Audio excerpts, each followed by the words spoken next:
سر یہ social media سے ایک سوال ایک موصول ہوا ہے کہ کیا سب سے پہلے جو مطلب انسان تھے دنیا کے حضرت آدم ہی تھے، اور تمام یعنی جو انسانیت ہے وہ جو ہے سب انہی کی اولاد ہے، کیونکہ مختلف رنگ و نسل کے دکھتے ہیں لوگ. تو کیا تو قرآن میں ذکر ہے ایسا؟ ایک سوال موصول ہوا ہے کہ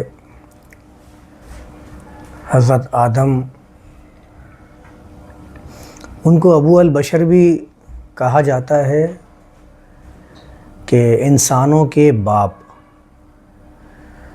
اور ہمارے ہاں عام طور پر یہ بات مشہور بھی ہے. ہمارے ہاں کیا مختلف مذاہب میں بھی یہ بات ہے کہ آدم سب سے پہلے پیدا کیے ہوئے انسان تھے، بنائے ہوئے انسان تھے، جن کو اللہ نے کریٹ کیا تھا، اور کریٹ کرنے کے بعد ان کے بارے میں یہ بیان کیا ہے کہ اس کو ابلیس اور فرشتوں کو سجدہ کرنے کا حکم دیا. پھر وہ آپ لوگوں کو سب معلوم ہے کہ آگے کا جو واقعہ بیان کیا جاتا ہے. میں ابھی اس واقعے میں تو خیر نہیں جاؤں گا تفصیل سے. سوال کی اوپر ہی رہتے ہیں. سوال یہ ہے کہ کیا حضرت آدم ہی ابو البشر ہیں؟ کیا ان کے ذات سے ہی پوری انسانیت کا وجود قائم ہوا ہے؟ تو دیکھیں، پہلی بات جو ہے وہ اس بارے میں کچھ نکات ہیں، ان کو سمجھ لینا ضروری ہے. اس کے بعد آپ کو خود سمجھ میں آ جائے گا کہ ان ترجموں کو کس درس کے اوپر کس طریقے سے سمجھنا ہے.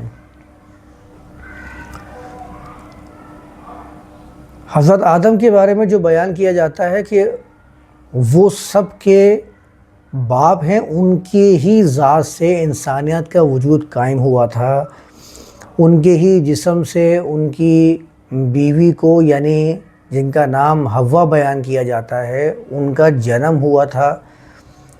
پھر وہ دونوں صبح اور شام باپ بنتے تھے، ماں بنتی تھیں.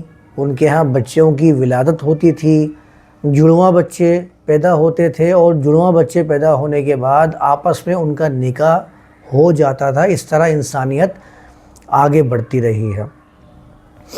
بچوں کا پیدا ہو جانا، ان لوگوں کا آپس میں تعلق بنا کر صبح شام بچوں کی ولادت، اور ان دونوں بچوں کا، جڑواں بچوں کا آپس میں نکاح ہو جانا، ایسی کوئی بات قرآن کے اندر موجود نہیں ہے. اس بات کو سب سے پہلے ذہن نشین رکھیے گا. اب کچھ نکات جو میں آپ لوگوں کے سامنے کہہ رہا تھا نا، وہ یہ ہیں کہ آپ یہ دیکھیے، آدم اگر تمام انسانیت کے باپ تھے، ان کی ذات سے ہی پوری انسانیت کا وجود قائم ہے، تو پھر لوگوں کے کلر کے اندر جو فرق پایا جاتا ہے وہ کیسے ممکن ہو سکتا ہے؟ ممکن ہی نہیں ہو سکتا ہے کہ ایک ہی باپ سے پیدا ہونے والے، اسی ذات سے پیدا ہونے والی عورت بھی ہو، اور ان کے بچوں کے درمیان میں کلر میں بھی فرق آ رہا ہو. ایشیا میں رہنے والے چاہے کتنے ہی زندگی اپنی ویسٹرن کنٹریز میں گزار دیں، ان کے بچے ان کے ہی طرز کے ہوتے ہیں. یہ نہیں ہوتا کہ ان کے بچے اس علاقے میں جا کے، اس ماحول میں جا کے تبدیل ہونا شروع ہو جائیں، وہ ویسٹرن بننا شروع ہو جائیں، بالکل ویسے ہو جائیں جیسے کہ وہاں کے رہنے والے ہیں. کبھی بھی ایسا ممکن ہی نہیں ہوا ہے. ہم بھی مشاہدہ کرتے رہتے ہیں اس چیز کا. جب ایک ہی ذات سے پیدا ہونے والے تمام انسان ہیں تو زبانوں میں فرق کیسے ممکن ہو سکتا ہے؟ آپ خود سوچئے کہ سب کی زبانیں الگ الگ ہیں، سب کے کلر الگ الگ ہیں، سب کے کلچر الگ الگ ہیں، جبکہ پیدائش سب کی ایک ہی انسان سے قائم ہوئی ہے. یہ وہ چیزیں ہیں جو حقیقت کے میدان میں پوری نہیں اترتی ہیں. اور پھر آپ یہ دیکھیے کہ جو ہمارے سامنے یہ بیان کیا جاتا ہے کہ صبح اور شام آدم اور حوا کے ہاں بچوں کی، جڑواں بچوں کی پیدائش ہوتی تھی، اور وہ جڑواں بچے آپس میں ہی نکاح کر لیا کرتے تھے، تو یہ تو بہن بھائیوں کا نکاح آپس میں کیسے ممکن ہو سکتا ہے؟ آپ یہ سوچ سکتے ہیں؟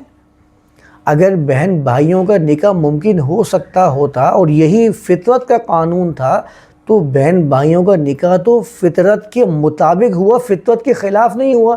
تو جتنے بھی مذہب کو بیان کرنے والے ہیں وہ تو اس کو فطرت کے خلاف قرار دیتے ہیں، تو یہ خلاف کیسے ہوا؟ یہ تو اس کے مطابق ہوا۔ اور چلیے اس کو اگر ہم کہانی قرار دے کر تسلیم نہیں کرتے ہیں کہ ٹھیک ہے ایسا کوئی واقعہ قرآن میں بیان نہیں ہوا، حتیٰ کہ روایات میں بھی بیان نہیں ہوا ہے، پھر بھی ایک ہی انسان سے پیدا ہونے والے پوری انسانیت آپس میں بہن بھائی تو ہوں گے نا۔ مطلب آج میں اس زمانے کے اندر بھی جس سے بھی نکاح کرتا ہوں تو وہ اس کی جو اصل ہے وہ ہے تو آدم ہی، تو وہ تو رشتے میں تو میری بہن ہی لگے گی، تو نکاح کیسے ممکن ہو سکے گا؟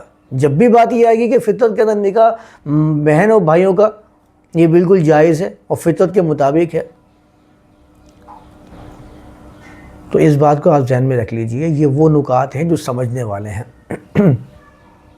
اب قرآن کی آیات کے ترجمے بھی بیان کیے جاتے ہیں۔ مثال کے طور پر انی جاعل فی الارض خلیفہ والی آیت پیش کر دی جاتی ہے۔ دیکھیں جاعل کا مطلب خالق نہیں ہوتا، کسی کو کسی منصب سے سرفراز کرنے کے لیے جاعل آتا ہے۔ انی جاعلک للناس اماما، جب ابراہیم رسول اللہ کو اللہ نے فرمایا تھا تو کہا تھا میں تمہیں انسانوں کے لیے امام بنانے والا ہوں، اس کا مطلب وہ موجود تھے۔ تو انی جاعل فی الارض خلیفہ آیا ہے، خالق فی الارض خلیفہ نہیں آیا ہے۔ یہ تو منصب اور ذمہ داری کو کسی کے ذمے لگانے کے لیے استعمال ہوا ہے۔